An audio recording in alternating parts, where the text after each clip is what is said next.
आप पार्टी के मंत्रियों और सांसदों की समस्याएं खत्म होने की बजाय और बढ़ती नजर आ रही हैं। शराब घोटाले को लेकर ईडी ने एक नया पासा फेंक दिया है और प्रत्यक्ष रूप से आम आदमी पार्टी को ही इसमें पूरी तरह दोषी करार करने के लिए जांच करने की अनुमति ली है।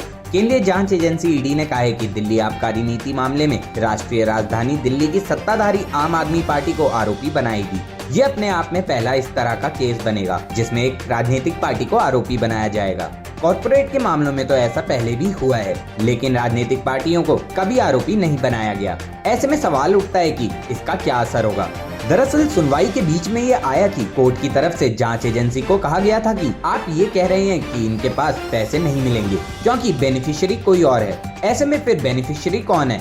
इसके जवाब में जांच एजेंसी ने कहा था कि बेनिफिशियरी पॉलिटिकल पार्टी है। इसके बाद कोर्ट ने कहा कि फिर पॉलिटिकल पार्टी को आरोपी बनाएं। जहां तक पीएमएलए एक्ट की बात है तो इसमें कई कंपनियों को आरोपी बनाया जा चुका है और कंपनियों को बना भी सकते हैं। ऐसे में अगर पीएमएलए एक्ट में संशोधन की प्रक्रिया शुरू करने का विचार भी करें तो जितना भी चंदा आता है, जितनी भी राजनीतिक पार्टियों को चंदा दिया जाता है, ये सारा कुछ उसके दायरे में आ जाएगा। परोक्ष रूप से ये था कि हमारा कानून इसकी इजाजत नहीं देता है।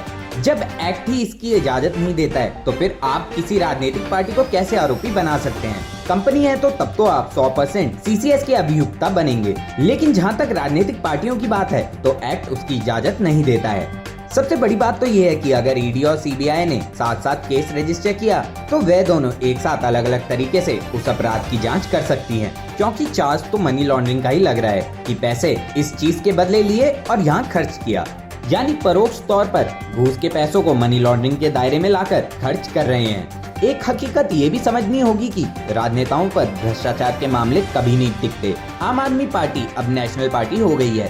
ऐसे में जांच का दायरा बढ़ाया जाएगा तो राजनीतिक दल की जांच अलग तरीके से होगी।